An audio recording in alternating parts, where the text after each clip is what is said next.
Audio File 9 of the Mueller Report. Volume 2. Obstruction Investigation Part 2. This text was edited for text-to-speech by Mueller Report audiobook.com, and the text and the audio are copyright 2019, all rights reserved. The President attempts to have KT McFarland create a witness statement denying that he directed Flynn's discussions with Kislaki.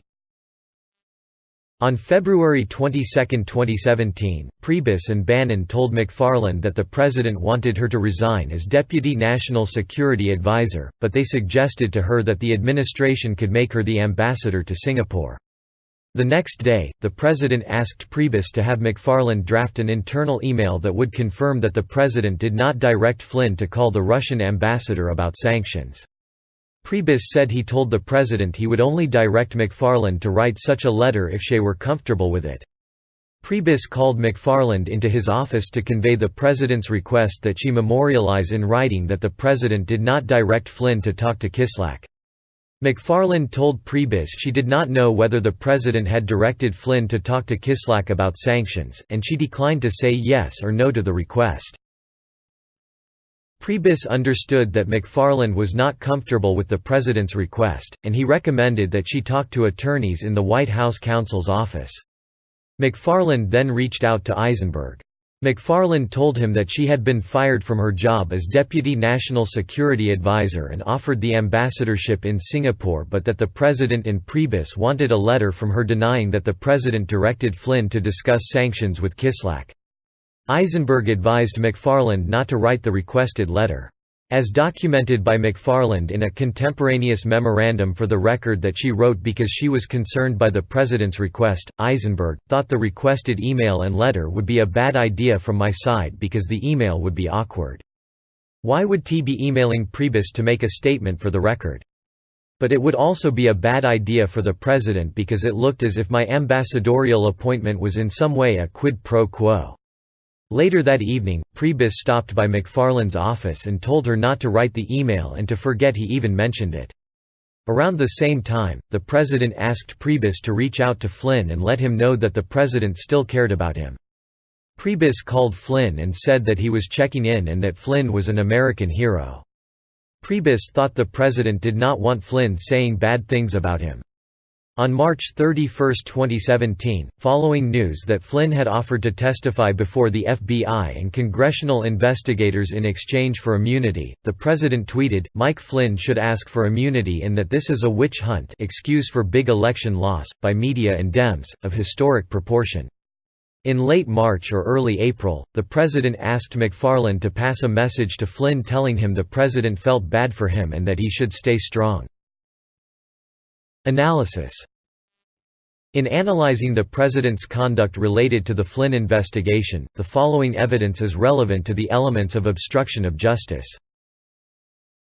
A. Obstructive act. According to Comey's account OFHI's February 14, 2017 meeting in the Oval Office, the President told him, "I hope you can see your way clear to letting this go, to letting Flynn go, I hope you can let this go."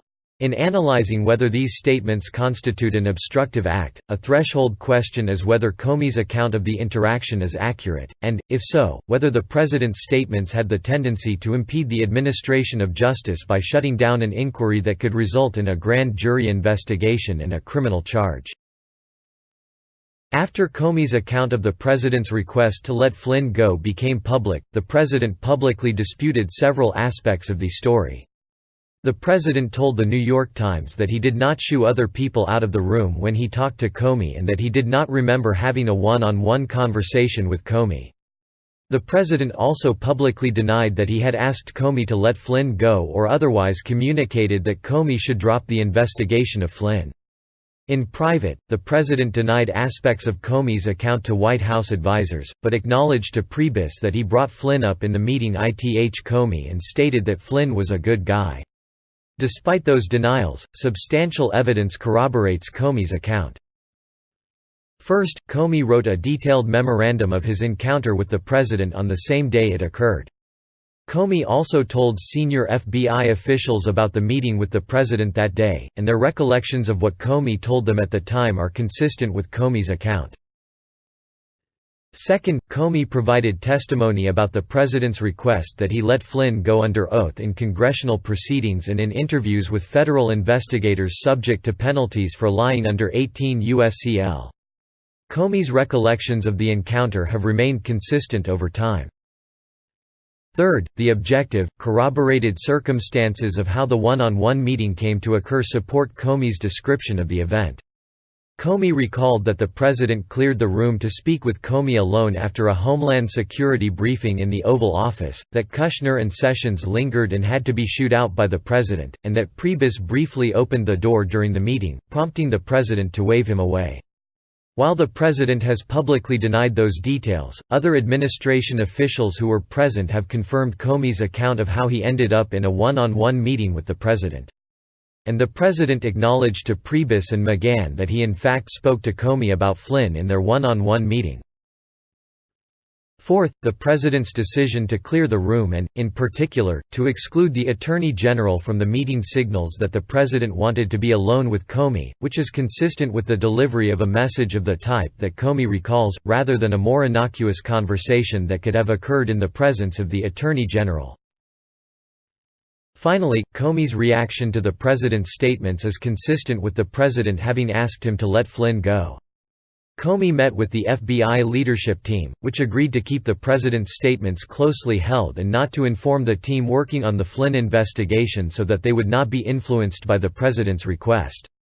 Comey also promptly met with the Attorney General to ask him not to be left alone with the president again, an account verified by Sessions, FBI Chief of Staff James Rubitsky, and Jody Hunt, who was then the Attorney General's Chief of Staff. A second question is whether the president's statements, which were not phrased as a direct order to Comey, could impede or interfere with the FBI's investigation of Flynn. While the president said he hoped Comey could let Flynn go, rather than affirmatively directing him to do so, the circumstances of the conversation showed that the president was asking Comey to close the FBI's investigation into Flynn. First, the president arranged the meeting with Comey so that they would be alone and purposely excluded the Attorney General, which suggests that the president meant to make a request to Comey that he did not want anyone else to hear. Second, because the president is the head of the executive branch, when he says that he hopes a subordinate will do something, it is reasonable to expect that the subordinate will do what the president wants. Indeed, the president repeated a version of "let this go" 3 times, and Comey testified that he understood the president's statements as a directive, which is corroborated by the way Comey reacted at the time. B. Nexus to a proceeding. To establish a nexus to a proceeding, it would be necessary to show that the president could reasonably foresee and actually contemplated that the investigation of Flynn was likely to lead to a grand jury investigation or prosecution. At the time of the president's one-on-one meeting with Comey, no grand jury subpoenas had been issued as part of the FBI's investigation into Florida NN. But Flynn's lies to the FBI violated federal criminal law, and resulted in Flynn's prosecution for violating 18 U.S.C. 100I. By the time the president spoke to Comey about Flynn, DOJ officials had informed McGahn, who informed the president, that Flynn's statements to senior White House officials about his contacts with Kislyak were not true and that Flynn had told the same version of events to the FBI. McGahn also informed the president that Flynn's conduct could violate 18 U.S.C. L.001. After the vice president and senior White House officials reviewed the underlying information about Flynn's calls on February 10, 2017, they believed that Flynn could not have forgotten his conversations with Kislyak and concluded that he had been lying. In addition, the president's instruction to the FBI director to let Flynn go suggests his awareness that Flynn could face criminal exposure for his conduct and was at risk of prosecution. C. Intent. As part of our investigation, we examined whether the president had a personal stake in the outcome of an investigation into Flynn, for example, whether the president was aware of Flynn's communications with Kislyak close in time to when they occurred, such that the president knew that Flynn had lied to senior White House officials and that those lies had been passed on to the public. Some evidence suggests that the president knew about the existence and content of Flynn's calls when they occurred, but the evidence is inconclusive and could not be relied upon to establish the president's knowledge. In advance of Flynn's initial call with Kislak, the president attended a meeting where the sanctions were discussed, and an advisor may have mentioned that Flynn was scheduled to talk to Kislak. Flynn told McFarland about the substance OFHIS calls with Kislak and said they may have made a difference in Russia's response, and Flynn recalled talking to Bannon in early January 2017 about how they had successfully stopped the train on Russia's response to the sanctions. It would have been reasonable for Flynn to have wanted the president to know OFHIS communications with Kislak because Kislak told Flynn his request had been received at the highest levels in Russia and that Russia had chosen not to retaliate in response to the request, and the president was pleased by the Russian response, calling it a great move. And the president never said publicly or internally that Flynn had lied to him about the calls with Kislak. But McFarland did not recall providing the president-elect with Flynn's readout of his calls with Kislak, and Flynn does not have a specific recollection of telling the president-elect directly about the calls. Bannon also said he did not recall hearing about the calls from Flynn. And in February 2017, the president asked Flynn what was discussed on the calls and whether he had lied to the vice president, suggesting that he did not already know. Our investigation accordingly did not produce evidence that established that the president knew about Flynn's discussions of sanctions before the Department of Justice notified the White House of those discussions in late January 2017. The evidence also does not establish that Flynn otherwise possessed information damaging to the president that would give the president a personal incentive to end the FBI's inquiry into Flynn's conduct. Evidence does establish that the president connected the Flynn investigation to the FBI's broader Russia investigation and that he believed, as he told Christie, that terminating Flynn would end the whole Russia thing. Flynn's firing occurred at a time when the media and Congress were raising questions about Russia's interference in the election and whether members of the president's campaign had colluded with Russia. Multiple witnesses recalled that the president viewed the Russia investigations as a challenge to the legitimacy of his election. The president paid careful attention to negative coverage of Flynn and reacted with annoyance and anger when the story broke disclosing that Flynn had discussed sanctions with Kislak. Just hours before meeting one-on-one with Comey, the president told Christie that firing Flynn would put an end to the Russia inquiries. And after Christie pushed back, telling the president that firing Flynn would not end the Russia investigation, the president asked Christie to reach out to Comey and convey that the president liked him and he was part of the team. That afternoon, the president cleared the room and asked Comey to let Flynn go. We also sought evidence relevant to assessing whether the president's direction to Comey was motivated by sympathy towards Flynn. In public statements, the president repeatedly described Flynn as a good person who had been harmed by the Russia investigation, and the president directed advisors to reach out to Flynn to tell him the president cared about him and felt bad for him. At the same time, multiple senior advisors, including Bannon, Priebus, and Hicks, said that the president had become unhappy with Flynn well before Flynn was forced to resign and that the president was frequently irritated with Flynn. Priebus said he believed the president's initial reluctance to fire Flynn stemmed not from personal regard, but from concern about the negative press that would be generated by firing the national security advisor so early in the administration. And Priebus indicated that the president's post-firing expressions of support for Flynn were motivated by the president's desire to keep Flynn from saying negative things about him. The way in which the president communicated the request to Comey also is relevant to understanding the president's intent.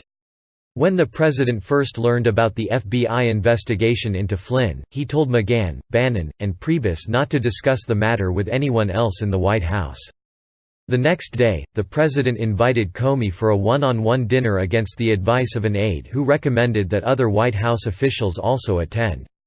At the dinner, the president asked Comey for loyalty and, at a different point in the conversation, mentioned that Flynn had judgment issues. When the president met with Comey the day after Flynn's termination shortly after being told by Christie that firing Flynn would not end the Russia investigation, the president cleared the room, even excluding the Attorney General, so that he could again speak to Comey alone. The president's decision to meet one-on-one with Comey contravened the advice of the White House counsel that the president should not communicate directly with the Department of Justice to avoid any appearance of interfering in law enforcement activities. and the president later denied that he cleared the room and asked Comey to let Flynn go, a denial that would have been unnecessary if he believed his request was a proper exercise of prosecutorial discretion. Finally, the president's effort to have McFarland write an internal email denying that the president had directed Flynn to discuss sanctions with Kislak highlights the president's concern about being associated with Flynn's conduct. The evidence does not establish that the president was trying to have McFarland lie. The president's request, however, was sufficiently irregular that McFarland, who did not know the full extent of Flynn's communications with the president and thus could not make the representation the president wanted, felt the need to draft an internal memorandum documenting the president's request, and Eisenberg was concerned that the request would look like a quid pro quo in exchange for an ambassadorship. C. The president's reaction to public confirmation of the FBI's Russia investigation. Overview. In early March 2017, the president learned that Sessions was considering recusing from the Russia investigation and tried to prevent the recusal. After Sessions announced his recusal on March 2, the president expressed anger at Sessions for the decision and then privately asked Sessions to unrecuse. On March 20, 2017, Comey publicly disclosed the existence of the FBI's Russia investigation.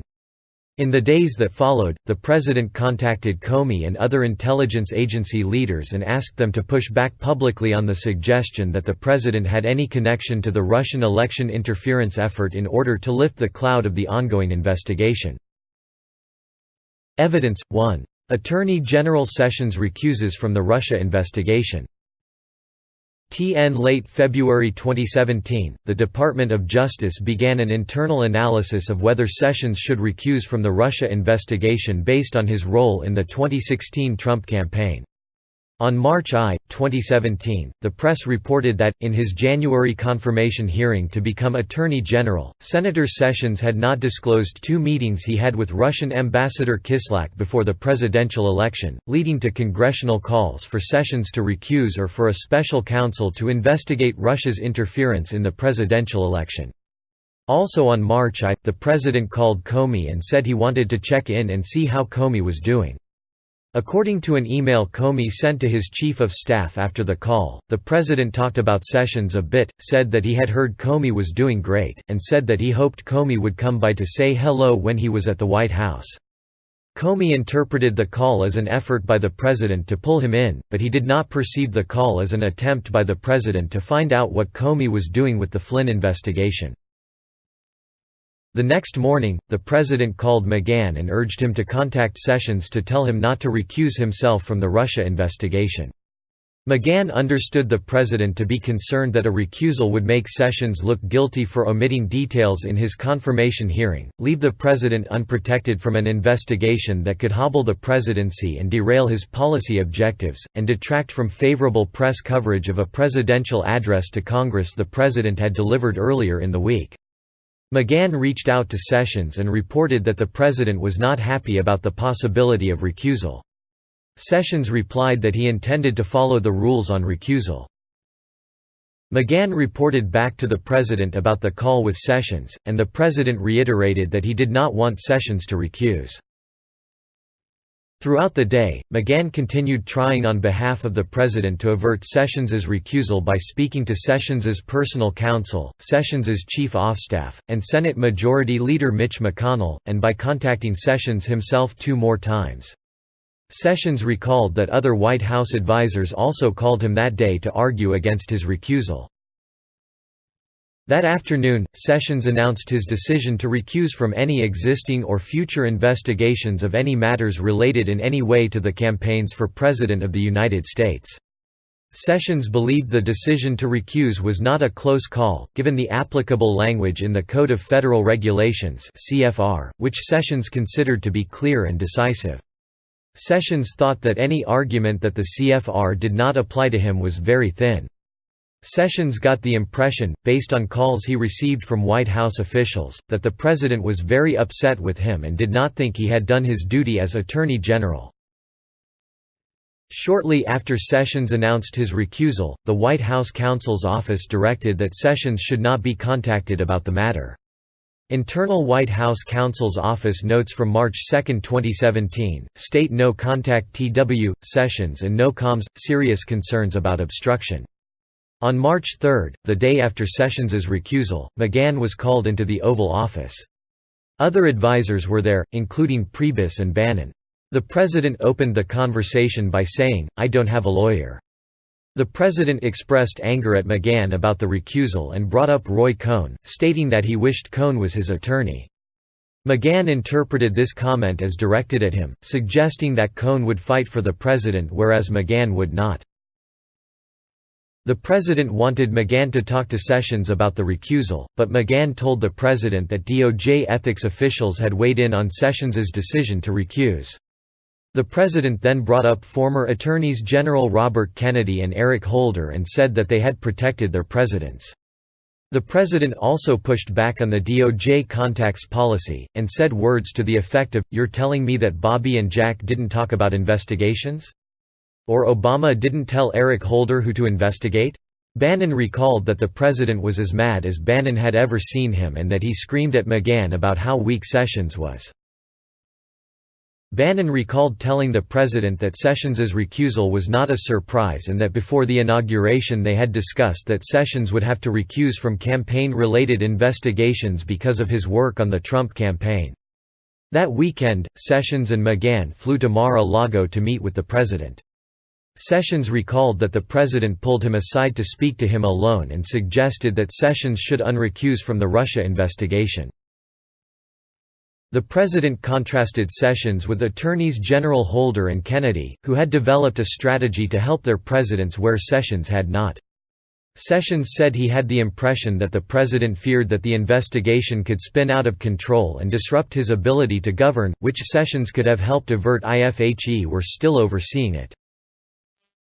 On March 5, 2017, the White House Counsel's Office was informed that the FBI was asking for transition period records relating to Flynn, indicating that the FBI was still actively investigating him. On March 6, the president told advisers he wanted to call the acting attorney general to find out whether the White House or the president was being investigated, although it is not clear whether the president knew at that time of the FBI's recent request concerning Flynn. FBI Director Comey publicly confirms the existence of the Russia investigation in testimony before HPSCI. On March 9, 2017, Comey briefed the Gang of 8 congressional leaders about the FBI's investigation of Russian interference, including an identification of the principal U.S. subjects of the investigation. Although it is unclear whether the president knew of that briefing at the time, notes taken by Annie Donaldson, then McGahn's chief of staff, on March 12, 2017, state, POTUS in panic, chaos. Need binders to put in front of POTUS.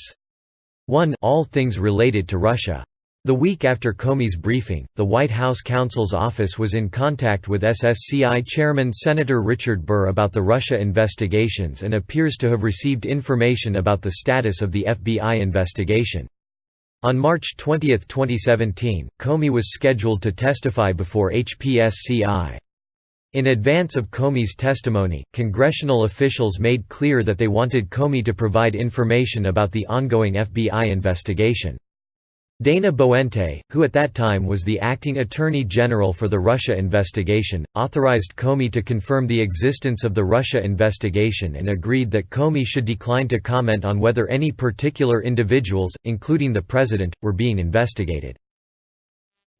In his opening remarks at the HPSCI hearing, which were drafted in consultation with the Department of Justice, Comey stated that he had been authorized by the Department of Justice to confirm that the FBI, as part of its counterintelligence mission, is investigating the Russian government's efforts to interfere in the 2016 presidential election, and that includes investigating the nature of any links between individuals associated with the Trump campaign and the Russian government and whether there was any coordination between the campaign and Russia's F-1s. As with any counterintelligence investigation, this will also include an assessment of whether any crimes were committed. Comey added that he would not comment further on what the FBI was doing and whose conduct it was examining because the investigation was ongoing and classified, but he observed that he had taken the extraordinary step in consultation with the Department of Justice of briefing this Congress's leaders in a classified setting in detail about the investigation. Comey was specifically asked whether President Trump was under investigation during the campaign or under investigation now. Comey declined to answer, stating, "Please don't overinterpret what I've said as the chair and ranking no. We have briefed him in great detail on the subjects of the investigation and what we're doing, but I'm not gonna answer about anybody in this forum." Comey was also asked whether the FBI was investigating the information contained in the Steele reporting, and he declined to answer. According to McGahn and Donaldson, the president had expressed frustration with Comey before his March 20 testimony, and the testimony made matters worse. The president had previously criticized Comey for too frequently making headlines and for not attending intelligence briefings at the White House, and the president suspected Comey of leaking certain information to the media. McGahn said the president thought Comey was acting like his own branch of government. Press reports following Comey's March 20 testimony suggested that the FBI was investigating the president, contrary to what Comey had told the president at the end of the January 6, 2017 intelligence assessment briefing. McGahn, Donaldson, and senior advisor Stephen Mueller recalled that the president was upset with Comey's testimony and the press coverage that followed because of the suggestion that the president was under investigation. Notes from the White House counsel's office dated March 21, 2017, indicate that the president was beside himself over Comey's testimony. The president called McGahn repeatedly that day to ask him to intervene with the Department of Justice, and, according to the notes, the president was getting hotter and hotter. Get rid? Officials in the White House counsel's office became so concerned that the president would fire Comey that they began drafting a memorandum that examined whether the president needed cause to terminate the FBI director. At the president's urging, McGahn contacted Boente several times on March 21, 2017, to seek Boente's assistance in having Comey or the Department of Justice correct the misperception that the president was under investigation. Boente did not specifically recall the conversations, although he did remember one conversation with McGahn around this time where McGahn asked if there was a way to speed up or end the Russia investigation as quickly as possible. Boente said McGahn told him the president was under a cloud and it made it hard for him to govern. Boente recalled telling McGahn that there was no good way to shorten the investigation and attempting to do so could erode confidence in the investigation's conclusions. Boente said McGahn agreed and dropped the issue.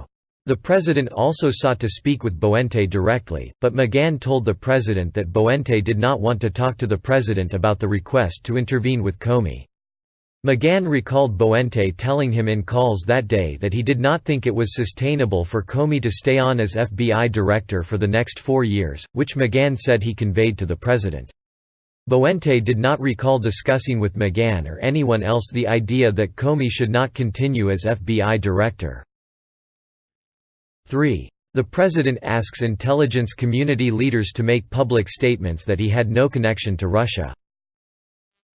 In the weeks following Comey's March 20, 2017 testimony, the president repeatedly asked intelligence community officials to push back publicly on any suggestion that the president had a connection to the Russian election interference effort.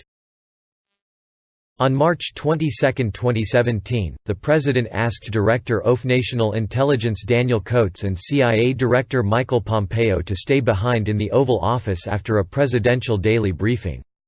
According to Coats, the president asked them whether they could say publicly that no link existed between him and Russia.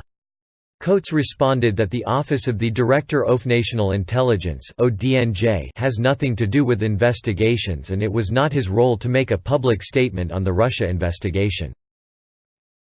Pompeo had no recollection of being asked to stay behind after the March 22 briefing, but he recalled that the president regularly urged officials to get the word out that he had not done anything wrong related to Russia. Coats told this office that the president never asked him to speak to Comey about the FBI investigation. Some ODNI staffers, however, had a different recollection of how Coats described the meeting immediately after it occurred. According to senior ODNI official Michael Dempsey, Coates said after the meeting that the president had brought up the Russia investigation and asked him to contact Comey to see if there was a way to get past the investigation, get it over with, end it, or words to that effect. Dempsey said that Coates described the president's comments as falling somewhere between musing about hating the investigation and wanting Coates to do something to stop it. Dempsey said Coates made it clear that he would not get involved with an ongoing FBI investigation.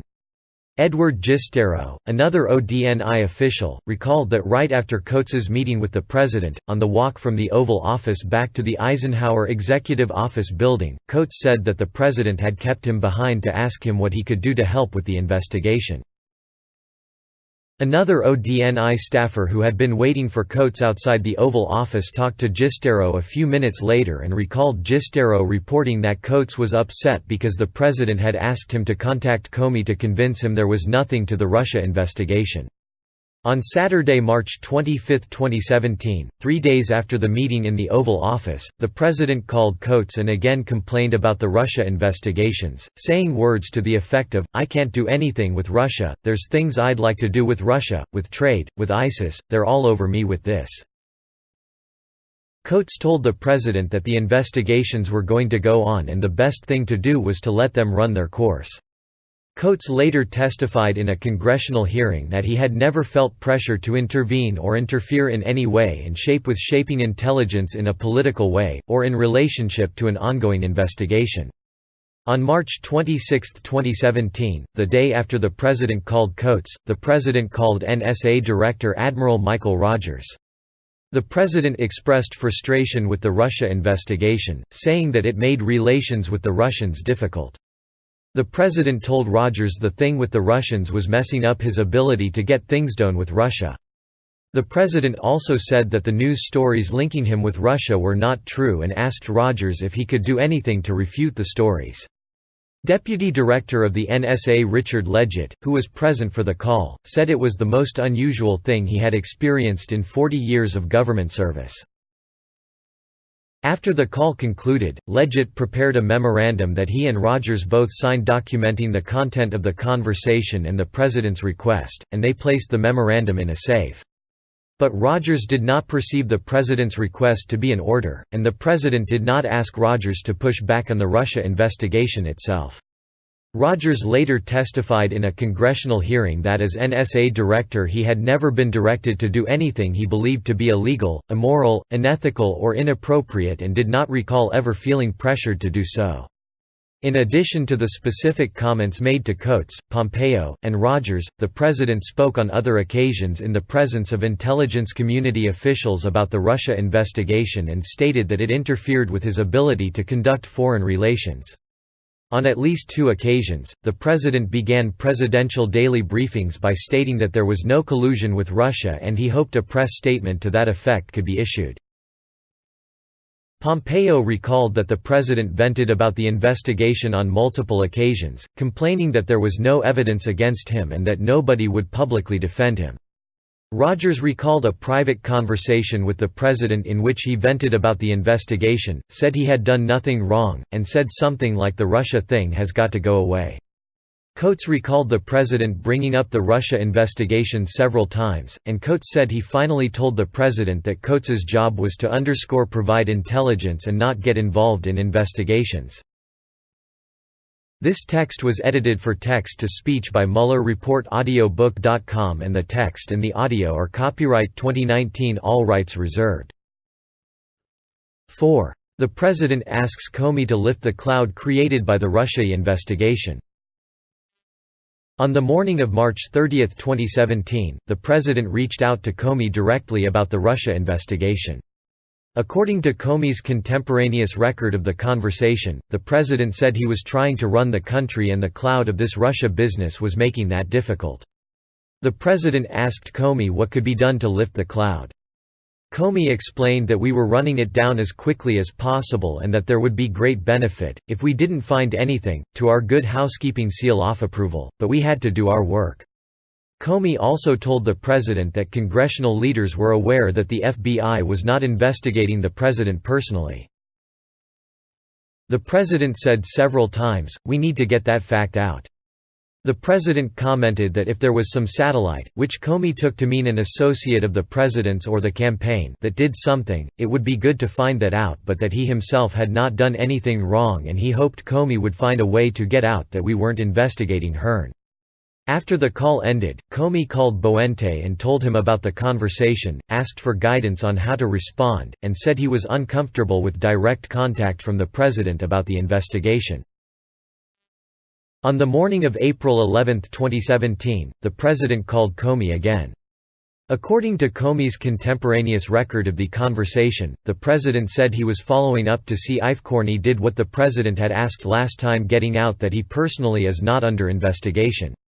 Comey responded that he had passed the request to Boente but not heard back, and he informed the president that the traditional channel for such a request would be to have the White House counsel contact DOJ leadership. The president said he would take that step. The president then added, "Because I have been very loyal to you, very loyal, we had that thing, you know." In a televised interview that was taped early that afternoon, the president was asked if it was too late for him to ask Comey to step down. The president responded, "No, it's not too late, but you know, I have confidence in him. We'll see what happens. You know, it's going to be interesting." After the interview, Hicks told the president she thought the president's comment about Comey should be removed from the broadcast of the interview, but the president wanted to keep it in, which Hicks thought was unusual. Later that day, the president told senior advisers, including McGahn and Priebus, that he had reached out to Comey twice in recent weeks. The president acknowledged that McGahn would not approve of the outreach to Comey because McGahn had previously cautioned the president that he should not talk to Comey directly to prevent any perception that the White House was interfering with investigations. The president told McGahn that Comey had indicated the FBI could make a public statement that the president was not under investigation if the Department of Justice approved that action. After speaking with the president, McGahn followed up with Boente to relay the president's understanding that the FBI could make a public announcement if the Department of Justice cleared it. McGahn recalled that Boente said Comey had told him there was nothing obstructive about the calls from the president, but they made Comey uncomfortable. According to McGahn, Boente responded that he did not want to issue a statement about the president not being under investigation because of the potential political ramifications and did not want to order Comey to do it because that action could prompt the appointment of a special counsel. Boente did not recall that aspect of his conversation with McGahn, but did recall telling McGahn that the direct outreaches from the president to Comey were a problem. Boente recalled that McGahn agreed and said he would do what he could to address that issue. Analysis. In analyzing the president's reaction to Sessions's recusal and the requests he made to Coates, Pompeo, Rogers, and Comey, the following evidence is relevant to the elements of obstruction of justice. A. Obstructive act. The evidence shows that, after Comey's March 20, 2017 testimony, the president repeatedly reached out to intelligence agency leaders to discuss the FBT's investigation. But witnesses had different recollections of the precise content of those outreaches. Some ODNI officials recalled that Coates told them immediately after the March 22 Oval Office meeting that the president asked Coates to intervene with Comey and stop the investigation. But the first-hand witnesses to the encounter remember the conversation differently. Pompeo had no memory of the specific meeting, but generally recalled the president urging officials to get the word out that the president had not done anything wrong related to Russia. Coates recalled that the president asked that Coates state publicly that no link existed between the president and Russia, but did not ask him to speak with Comey or to help end the investigation. The other outreaches by the president during this period were similar in nature. The president asked Rogers if he could do anything to refute the stories linking the president to Russia, and the president asked Comey to make a public statement that would lift the cloud of the ongoing investigation by making clear that the president was not personally under investigation. These requests, while significant enough that Rogers thought it important to document the encounter in a written memorandum, were not interpreted by the officials who received them as directives to improperly interfere with the investigation. B. Nexus to a proceeding. At the time of the president's outreaches to leaders of the intelligence agencies in late March and early April 2017, the FBI's Russia investigation did not yet involve grand jury proceedings. The outreaches, however, came after and were in response to Comey's March 20, 2017 announcement that the FBI, as a part of its counterintelligence mission, was conducting an investigation into Russian interference in the 2016 presidential election. Comey testified that the investigation included any links or coordination with Trump campaign officials and would include an assessment of whether any crimes were committed. C. Intent. As described above, the evidence does not establish that the president asked or directed intelligence agency leaders to stop or interfere with the FBI's Russia investigation, and the president affirmatively told Comey that if some satellite was involved in Russian election interference it would be good to find that out.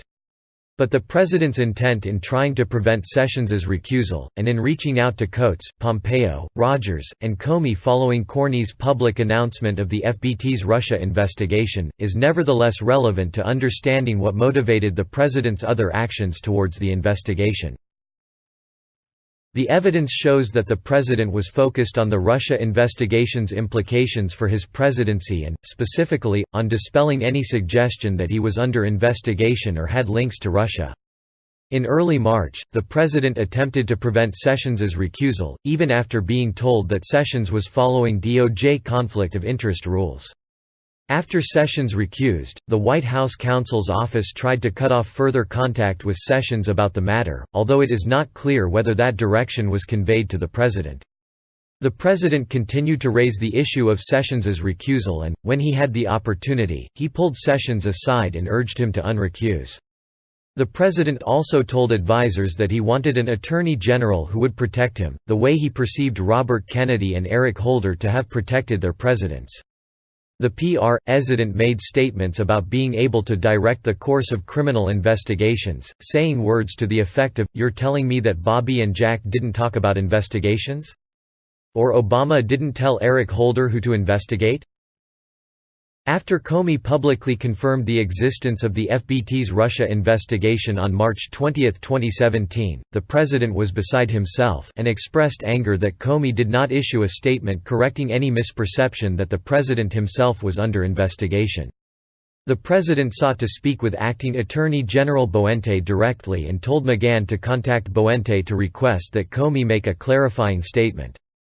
The president then asked other intelligence community leaders to make public statements to refute the suggestion that the president had links to Russia, but the leaders told him they could not publicly comment on the investigation. On March 30 and April against the advice of White House advisers who had informed him that any direct contact with the FBI could be perceived as improper interference in an ongoing investigation, the president made personal outreaches to Comey asking him to lift the cloud of the Russia investigation by making public the fact that the president was not personally under investigation. Evidence indicates that the president was angered by both the existence of the Russia investigation and the public reporting that he was under investigation, which he knew was not true based on Comey's representations. The president complained to advisers that if people thought Russia helped him with the election, it would detract from what he had accomplished. Other evidence indicates that the president was concerned about the impact of the Russia investigation on his ability to govern. The president complained that the perception that he was under investigation was hurting his ability to conduct foreign relations, particularly with Russia. The president told Coates he can't do anything with Russia. He told Rogers that the thing with the Russians was interfering with his ability to conduct foreign affairs, and he told Comey that he was trying to run the country and the cloud of this Russia business was making that difficult. Events leading up to and surrounding the termination of FBI Director Comey. Overview. Comey was scheduled to testify before Congress on May 3, 2017.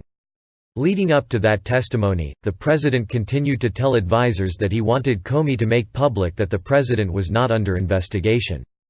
At the hearing, Comey declined to answer questions about the scope or subjects of the Russia investigation and did not state publicly that the president was not under investigation.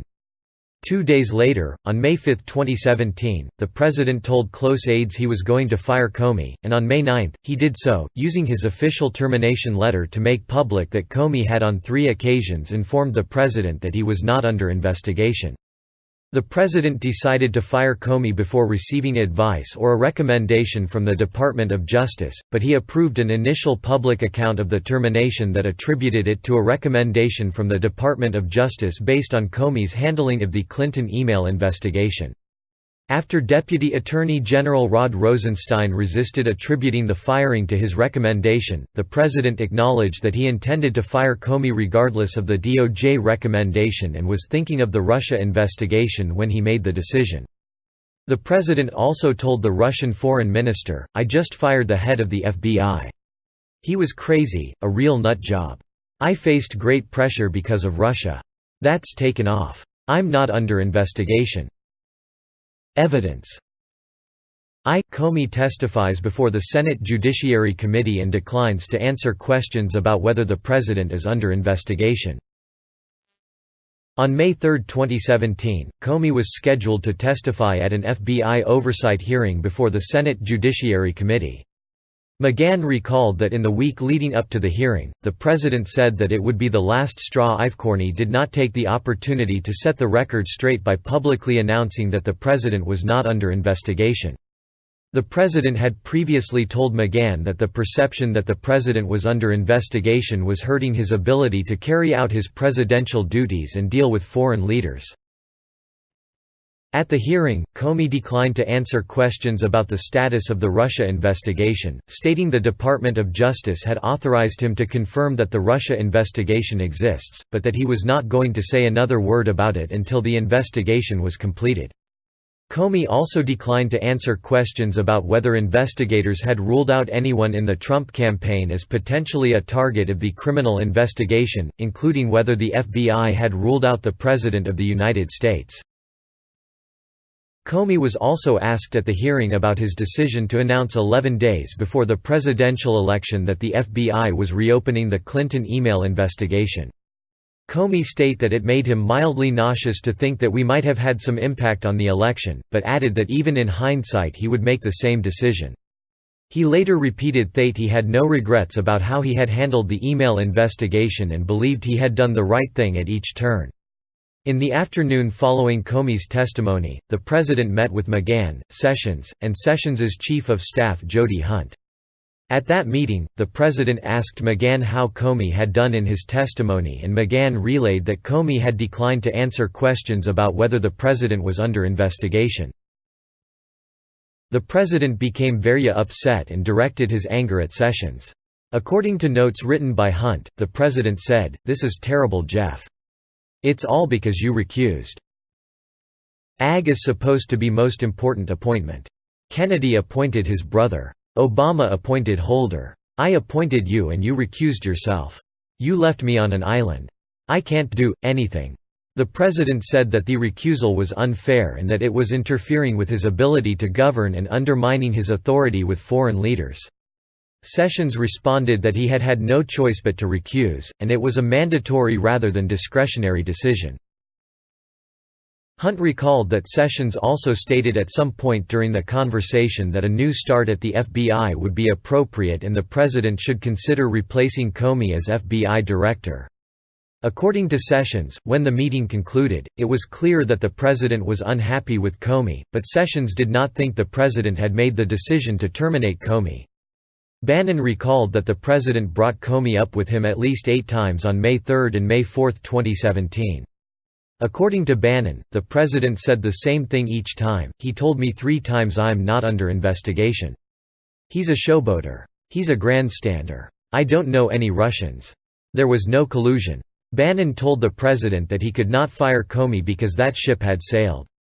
Bannon also told the president that firing Comey was not going to stop the investigation, cautioning him that he could fire the FBI director but could not fire the FBI. 2. The president makes the decision to terminate Comey. The weekend following Comey's May 3, 2017 testimony, the president traveled to his resort in Bedminster, New Jersey. At a dinner on Friday, May 5, attended by the President and various advisors and family members, including Jared Kushner and senior advisor Stephen Miller, the President stated that he wanted to remove Comey and had ideas for a letter that would be used to make the announcement. The President dictated arguments and specific language for the letter, and Miller took notes. As reflected in the notes, the President told Miller that the letter should start, "While I greatly appreciate you informing me that I am not under investigation concerning what I have often stated as a fabricated story on a Trump-Russia relationship, pertaining to the 2016 presidential election, please be informed that I believe the American public, including O's and R's, have lost faith in you as director of the FBT." Following the dinner, Miller prepared a termination letter based on those notes and research he conducted to support the President's arguments. Over the weekend, the President provided several rounds of edits on the draft letter. Miller said the President was adamant that he not tell anyone at the White House what they were preparing because the President was worried about leaks. In his discussions with Miller, the President made clear that he wanted the letter to open with a reference to him not being under investigation. Miller said he believed that fact was important to the President to show that Comey was not being terminated based on any such investigation. According to Miller, the President wanted to establish as a factual matter that Comey had been under a review period and did not have assurance from the President that he would be permitted to keep his job. The final version of the termination letter prepared by Miller and the President began in a way that closely tracked what the President had dictated to Miller at the May 5 dinner. "Dear Director Comey, while I greatly appreciate your informing me, on 3 separate occasions, that 1 am not under investigation concerning the fabricated and politically motivated allegations of a Trump-Russia relationship with respect to the 2016 presidential election, please be informed that along with members of both political parties and, most importantly, the American public, have lost faith in you as the director of the FBI and you are hereby terminated." The 4-page letter went on to critique Comey's judgment and conduct, including his May 3 testimony before the Senate Judiciary Committee, his handling of the Clinton email investigation, and his failure to hold leakers accountable. The letter stated that Comey had asked the President at dinner shortly after inauguration to let Comey stay on in the director's role, and the President said that he would consider it, but the President had concluded that he had no alternative but to find new leadership for the Bureau, a leader that restores confidence and trust. In the morning of Monday, May 8, 2017, the President met in the Oval Office with senior advisors, including McGahn, Priebus, and Miller, and informed them he had decided to terminate Comey. The President read aloud the first paragraphs of the termination letter he wrote with Miller and conveyed that the decision had been made and was not up for discussion. The President told the group that Miller had researched the issue and determined the President had the authority to terminate Comey without cause. In an effort to slow down the decision-making process, McGahn told the President that DOJ leadership was currently discussing Comey's status and suggested that White House counsel's office attorneys should talk with Sessions and Rod Rosenstein, who had recently been confirmed as the Deputy Attorney General. McGahn said that previously scheduled meetings with Sessions and Rosenstein that day would be an opportunity to find out what they thought about firing Comey. At noon, Sessions, Rosenstein, and Hunt met with McGahn and White House counsel's office attorney Uttam Dhillon at the White House. McGahn said that the President had decided to fire Comey and asked for Sessions's and Rosenstein's views. Sessions and Rosenstein criticized Comey and did not raise concerns about replacing him. McGahn and Dhillon said the fact that neither Sessions nor Rosenstein objected to replacing Comey gave them peace of mind that the President's decision to fire Comey was not an attempt to obstruct justice. An Oval Office meeting was scheduled later that day so that Sessions and Rosenstein could discuss the issue with the President. At around 5 p.m., the President and several White House officials met with Sessions and Rosenstein to discuss Comey. The President told the group that he had watched Comey's May 3 testimony over the weekend and thought that something was not right with Comey. The President said that Comey should be removed and asked Sessions and Rosenstein for their views. Hunt, who was in the room, recalled that Sessions responded that he had previously recommended that Comey be replaced. McGahn and Dhillon said Rosenstein described his concerns about Comey's handling of the Clinton email investigation. The president then distributed copies of the termination letter he had drafted with Mueller, and the discussion turned to the mechanics of how to fire Comey and whether the president's letter should be used. McGahn and Dillon urged the president to permit Comey to resign, but the president was adamant that he be F-tread. The group discussed the possibility that Rosenstein and Sessions could provide a recommendation in writing that Comey should be removed. The president agreed and told Rosenstein to draft a memorandum, but said he wanted to receive it first thing the next morning. Hunt's notes reflect that the president told Rosenstein to include in his recommendation the fact that Comey had refused to confirm that the president was not personally under investigation. According to notes taken by a senior DOJ official of Rosenstein's description of his meeting with the president said, "Put the Russia stuff in the memo." Rosenstein responded that the Russia investigation was not the basis of his recommendation, so he did not think Russia should be mentioned. The president told Rosenstein he would appreciate it if Rosenstein put it in his letter anyway. When Rosenstein left the meeting, he knew that Comey would be terminated, and he told DOJ colleagues that his own reasons for replacing Comey were not the president's reasons. On May 9, Hunt delivered to the White House a letter from Sessions recommending Comey's removal and a memorandum from Rosenstein, addressed to the Attorney General, titled Restoring Public Confidence in the FBJ. McGahn recalled that the president liked the DOJ letters and agreed that they should provide the foundation for a new cover letter from the president accepting the recommendation to terminate Comey. Notes taken by Donaldson on May 9 reflected the view of the White House counsel's office that the president's original termination letter shouldn't see the light of day and that it would be better to offer no other rationales for the firing than what was in Rosenstein's and Sessions's memoranda. The president asked Mueller to draft a new termination letter and directed Mueller to say in the letter that Comey had informed the president 3 times that he was not under investigation. McGahn, Priebus, and Dillon objected to including that language, but the president insisted that it be included.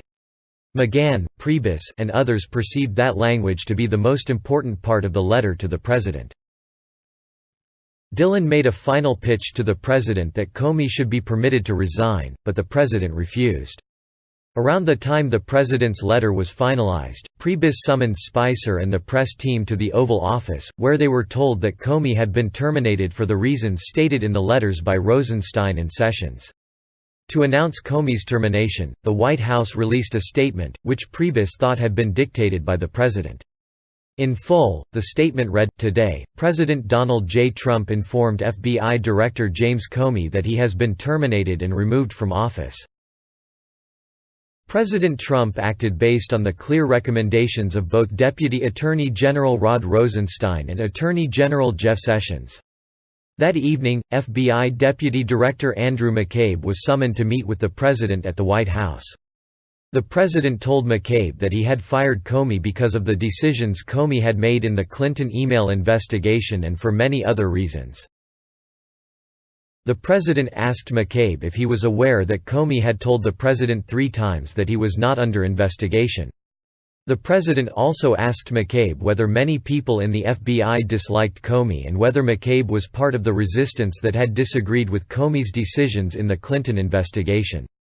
McCabe told the president that he knew Comey had told the president he was not under investigation, that most people in the FBI felt positively about Comey, and that McCabe worked very closely with Comey and was part of all the decisions that had been made in the Clinton investigation.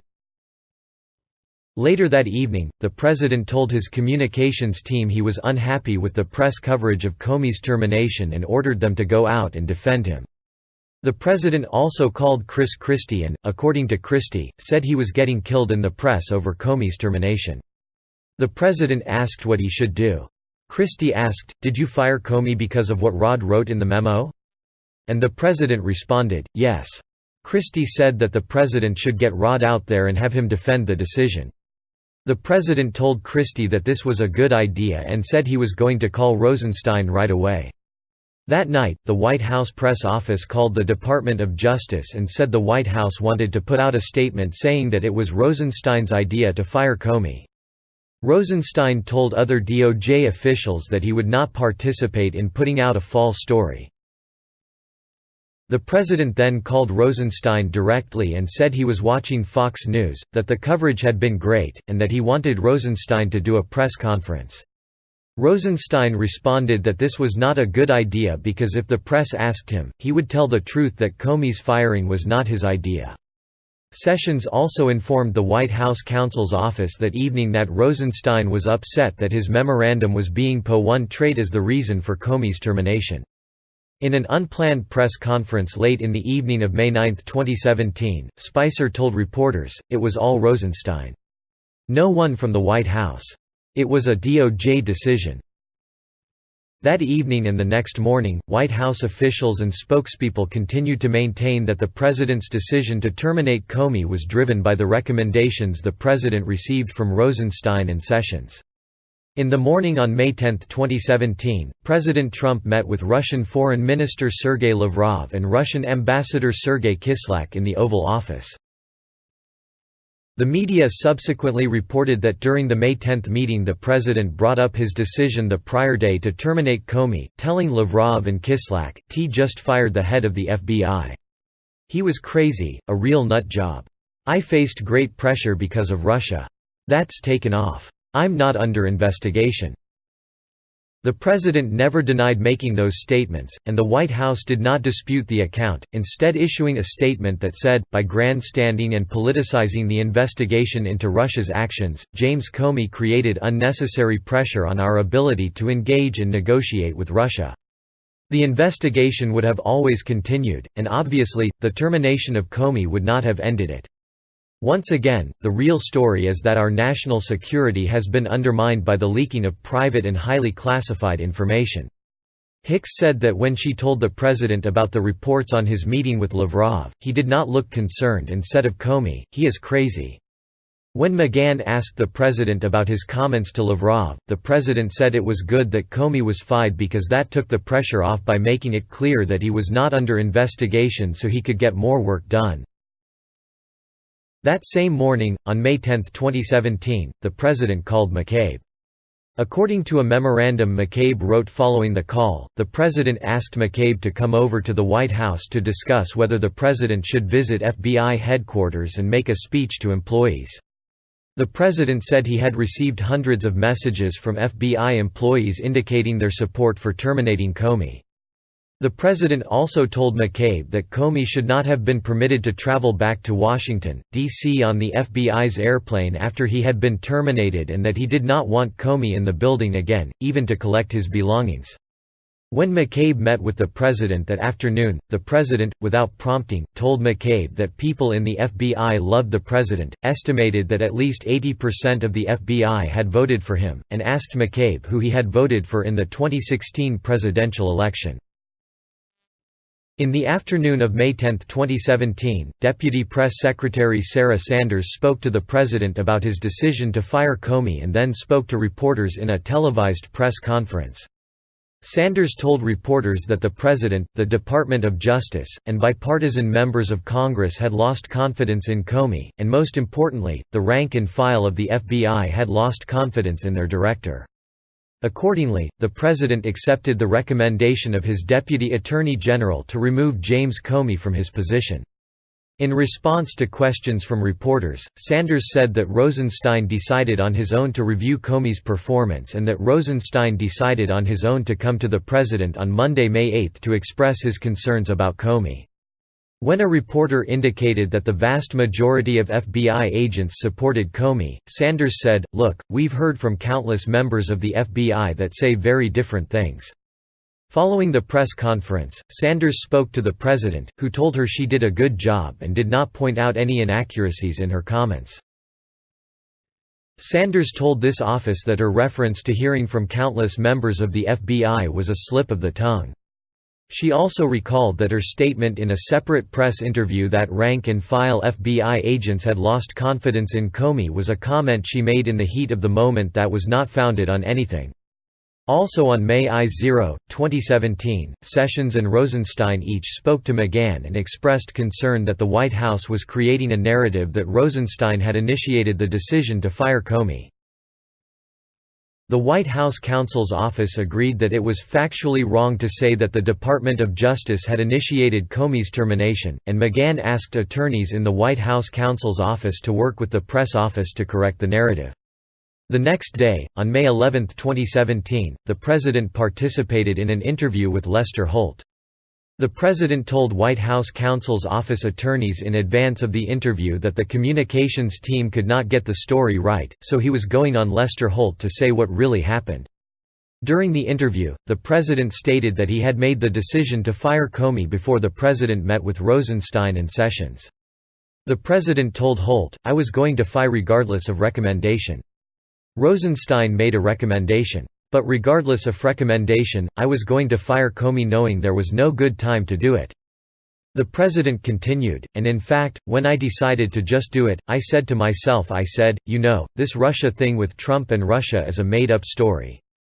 It's an excuse by the Democrats for having lost an election that they should have won." In response to a question about whether he was angry with Comey about the Russia investigation, the president said, "As far as I'm concerned, I want that thing to be absolutely done properly." The president added that he realized his termination of Comey maybe will confuse people with the result that it might even lengthen out the investigation, but he had to do the right thing for the American people and Comey was the wrong man for that position. The president described Comey as a showboat and a grandstander, said that the FBI has been in turmoil, and said he wanted to have a really competent, capable director. The president affirmed that he expected the new FBI director to continue the Russia investigation. On the evening of May 11, 2017, following the Lester Holt interview, the president tweeted, "Russia must be laughing up their sleeves watching as the U.S. tears itself apart over a Democrat excuse for losing the election." The same day, the media reported that the president had demanded that Comey pledge his loyalty to the president in a private dinner shortly after being sworn in. Late in the morning of May 12, 2017, the president tweeted, again, the story that there was collusion between the Russians and Trump campaign was fabricated by Dems as an excuse for losing the election. The president also tweeted, "James Comey better hope that there are no tapes of our conversations before he starts leaking to the press, and when James Clapper himself, and virtually everyone else with knowledge of the witch hunt, says there is no collusion, when does it end?" Analysis. In analyzing the president's decision to fire Comey, the following evidence is relevant to the elements of obstruction of justice. A. Obstructive act. The act of firing Comey removed the individual overseeing the FBI's Russia investigation. The president knew that Comey was personally involved in the investigation based on Comey's briefing of the Gang of Eight, Comey's March 20, 2017 public testimony about the investigation, and the president's one-on-one conversations with Comey. Firing Comey would qualify as an obstructive act if it had the natural and probable effect of interfering with or impeding the investigation. For example, if the termination would have the effect of delaying or disrupting the investigation or providing the president with the opportunity to appoint a director who would take a different approach to the investigation that the president perceived as more protective of his personal interests. Relevant circumstances bearing on that issue include whether the president's actions had the potential to discourage a successor director or other law enforcement officials in their conduct of the Russia investigation. The president fired Comey abruptly without offering him an opportunity to resign, banned him from the FBI building, and criticized him publicly, calling him a showboat and claiming that the FBI was in turmoil under his leadership. And the president followed the termination with public statements that were highly critical of the investigation. For example, 3 days after firing Comey, the president referred to the investigation as a witch hunt and asked, "When does it end?" Those actions had the potential to affect a successor director's conduct of the investigation. The anticipated effect of removing the FBI director, however, would not necessarily be to prevent or impede the FBI from continuing its investigation. As a general matter, FBI investigations run under the operational direction of FBI personnel levels below the FBI director. Bannon made a similar point when he told the president that he could fire the FBI director, but could not fire the FBI.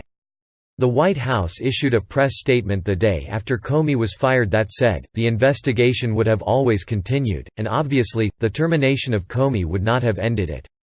TN edition. In his May 11 interview with Lester Holt, the president stated that he understood when he made the decision to fire Comey that the action might prolong the investigation.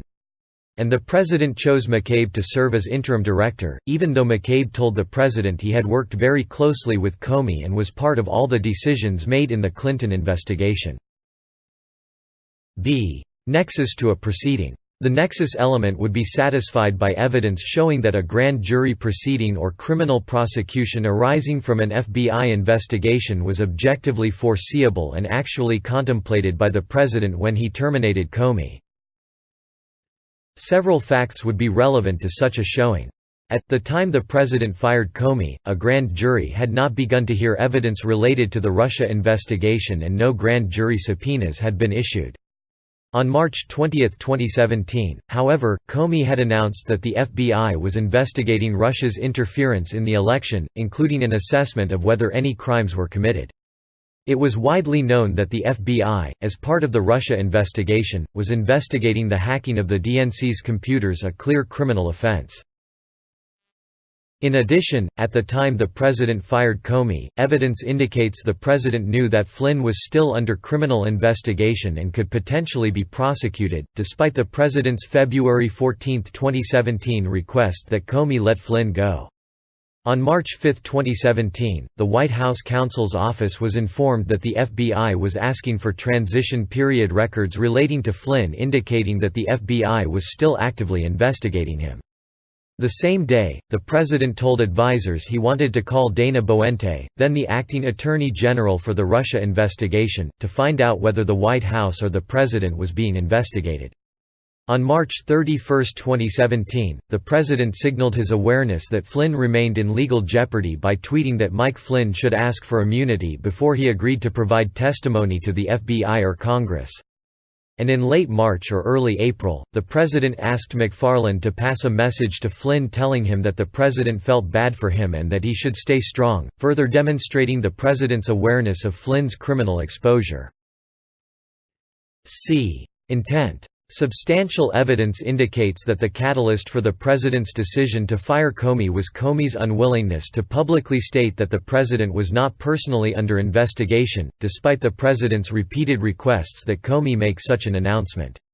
In the week leading up to Comey's May 3, 2017 Senate Judiciary Committee testimony, the president told McGahn that it would be the last straw if Comey did not set the record straight and publicly announce that the president was not under investigation. But during his May 3 testimony, Comey refused to answer questions about whether the president was being investigated.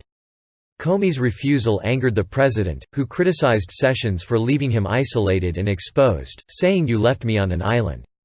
2 days later, the president told advisers he had decided to fire Comey and dictated a letter to Stephen Miller that began with a reference to the fact that the president was not being investigated. "While I greatly appreciate you informing me that I am not under investigation concerning what I have often stated as a fabricated story on a Trump-Russia relationship." The president later asked Rosenstein to include Russia in his memorandum and to say that Comey had told the president that he was not under investigation. And the president's final termination letter included a sentence, at the president's insistence and against McGahn's advice, stating that Comey had told the president on 3 separate occasions that he was not under investigation. The president's other stated rationales for why he fired Comey are not similarly supported by the evidence.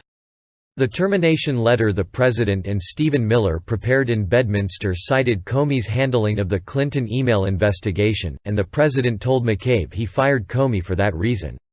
But the facts surrounding Comey's handling of the Clinton email investigation were well known to the president at the time he assumed office, and the president had made it clear to both Comey and the president's senior staff in early 2017 that he wanted Comey to stay on as director. And Rosenstein articulated his criticism of Comey's handling of the Clinton investigation after the president had already decided to fire Comey. The president's draft termination letter also stated that morale in the FBI was at an all-time low, and Sanders told the press after Comey's termination that the White House had heard from countless FBI agents who had lost confidence in Comey. But the evidence does not support those claims. The president told Comey at their January 27 dinner that the people of the FBI really like him. No evidence suggests that the president heard otherwise before deciding to terminate Comey, and Sanders acknowledged to investigators that her comments were not founded on anything. We also considered why it was important to the president that Comey announce publicly that he was not under investigation. Some evidence indicates that the president believed that the erroneous perception he was under investigation harmed his ability to manage domestic and foreign affairs, particularly in dealings with Russia. The president told Comey that the cloud of this Russia business was making it difficult to run the country. The president told Sessions and McGahn that foreign leaders had expressed sympathy to him for being under investigation and that the perception he was under investigation